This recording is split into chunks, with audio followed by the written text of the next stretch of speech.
Good evening and a very warm welcome to you all. It's good to see so many of you here this evening to share this evening's concert. Specifically tonight we're going to have a programme of film music. This is the second time that we've done this, and after the last time it would appear that the band were keen to do yet another. As on the first and previous occasion, the band have chosen the film titles and I've put together the programme.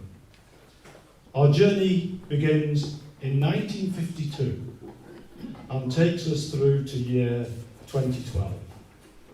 And so we begin. Singing in the Rain is a 1952 American musical comedy film directed by Gene Kelly and Stanley Donen. The film starred Donald O'Connor, Debbie Reynolds, and of course, Gene Kelly. The film offered a light-hearted depiction of Hollywood in the late 20s, with the three stars portraying performers caught up in the transition from silent films to talkies. The film was only a modest hit when released. However, it was accorded its legendary status by contemporary critics. It is now, apparently, frequently described as one of the best musicals ever made and the best film ever made at Metro Goldwyn Mayer.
Thank you very much.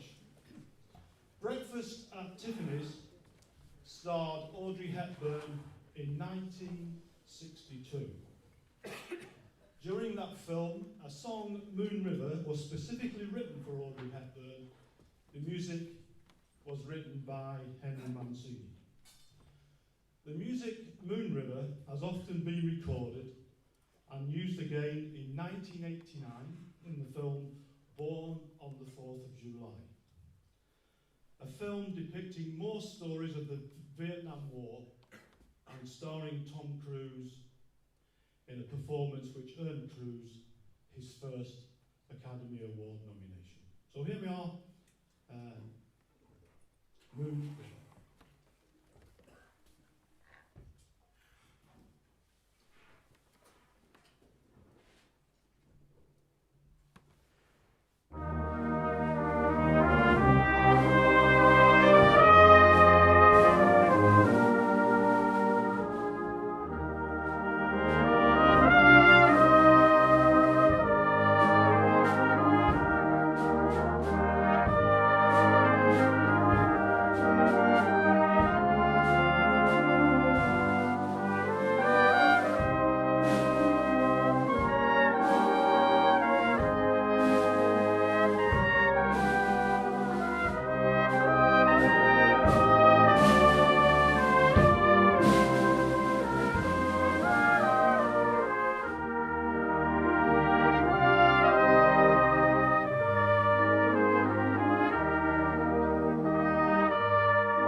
When the band play here at the Little Theatre, I always introduce to you our guest players for the evening. Unfortunately, players do have a tendency to have holidays and go away. Very unreasonable of them, don't you think? However, tonight we do have 4 people helping us out from the grand fraternity of brass bands in this area. First of all, we have Colin Pinnington, who plays cornet. He's from the Blackpool Brass Band.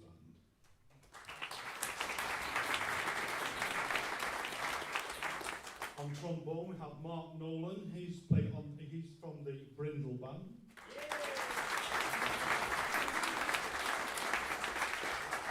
That's the first. I don't think he's been cheered before. And on the euphonium, on solo euphonium, here we've got Danny Jones. On the euphonium, he's from the Blackpool Brass Band as well.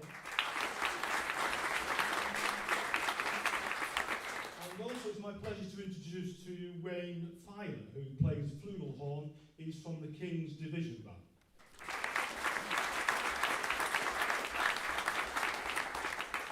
Danny's only been in Lancashire for a week, so he's getting used to it and he's understanding the dialect slowly. Sorry, what did I say? Oh, sorry, sorry, that's your time. I'm George, by the way. Now on to the year 1963. There's a lot of commemorating occasions recognising the First World War, which this year, 2014, is the centenary from the commencement of the first conflicts.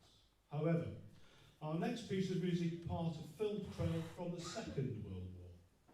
The film starred Steve McQueen, James Garner and Richard Attenborough. The film, of course, The Great Escape, based on a book of the same name, recalling the mass escape of prisoners of war from Stalag Luft III, Zargen, Poland. In 1943, the Germans expand enormous resources on recapturing escaped Allied prisoners of war. The Germans moved the most determined to a new high-security prisoner of war camp. Of course, as most of you know, this was a true story, then adapted for film. It is an amazing tale of daring, fortitude, and skillful endeavours. The last part of the tunnel is completed on the night of the escape, but was found to be 20 feet short of the woods they were trying to reach. 76 men managed to escape.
Now, Mary Poppins is a 1964 American musical fantasy film directed by Robert Stevenson and produced by Walt Disney. The film starred Julie Andrews in the role of a magical nanny who visits a dysfunctional family in London, and she employs her unique brand of lifestyle to improve the family's dynamics. The film is set in 1910 in Edwardian England. I've already mentioned Walt Disney, who of course is renowned for his many films, and we will recognise that later in our programme. Here is Mary Poppins. Not personally, understand.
very much. Now we move on to 1966. Not to talk about the one success England had in the World Cup, but to mention an Italian spaghetti western film, The Good, the Bad and the Ugly. The film starred Clint Eastwood, Lee Van Cleef and Eli Wallach in the 3 title roles. It's the 3rd film in the Dollars trilogy, following A Fistful of Dollars and For a Few Dollars More. The plot revolves around 3 gunslingers competing to find a fortune in buried Confederate gold amongst the violent chaos of gunfights, hangings, American Civil War camps and prison camps.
Thank you very much.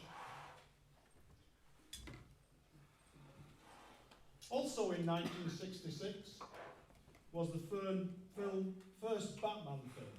This film starred Adam West as Batman and Burt Ward as Robin. The film included most members of the original TV cast. However, As with all occasions, I have taken license to use the music from the 1989 Batman film, then starring the fabulous actor Jack Nicholson.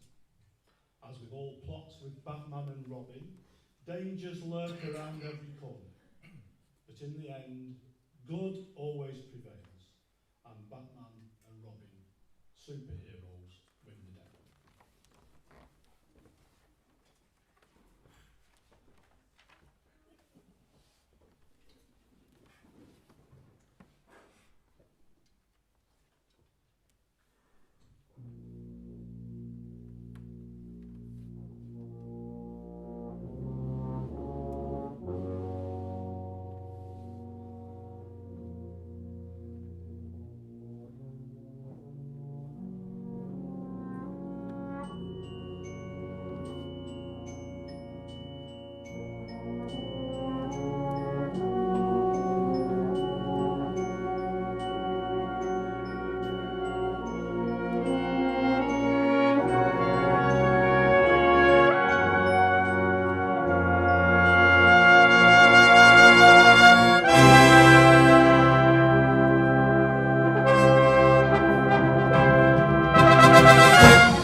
Are you still with us?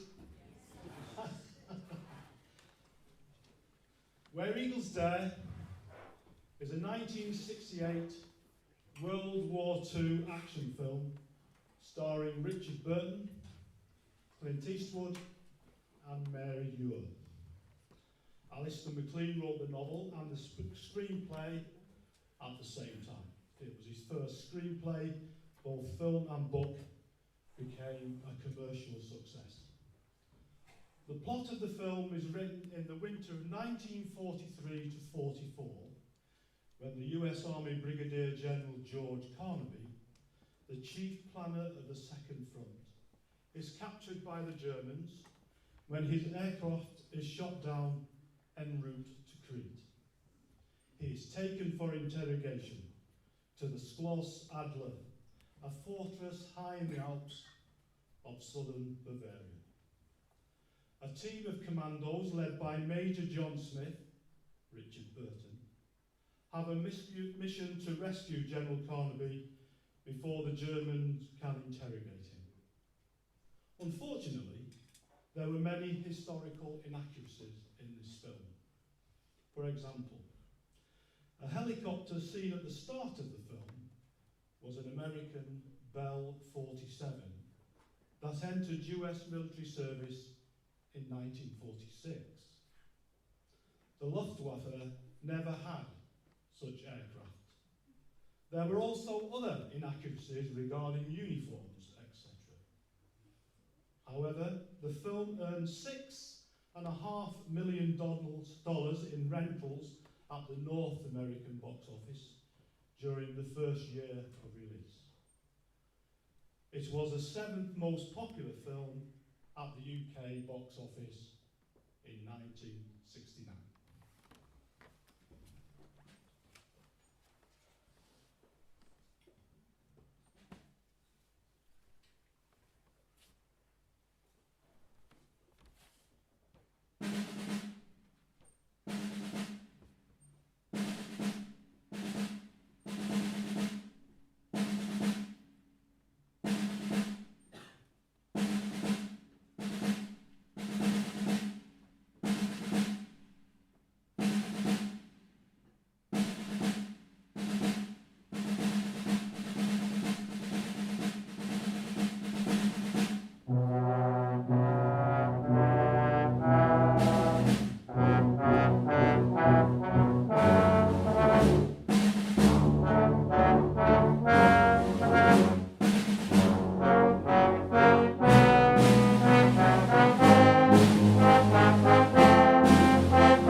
It's a good job we're not showing the films as well, isn't it? Be a week-long concert, wouldn't it? And to take us into our interval, we are going to play the music Aces High. This was originally titled the Luftwaffe and is written in the style of a traditional German military march in 6/8 time. The march places heavy emphasis on the umpire sound of tubas and lower pitched horns. The music is recognised because of its connection with the film Battle of Britain. When in the summer and autumn of 1940, the British inflicted a strategic defeat on the Luftwaffe and so ensured the cancellation of Operation Sea Lion, Adolf Hitler's plan to invade Britain.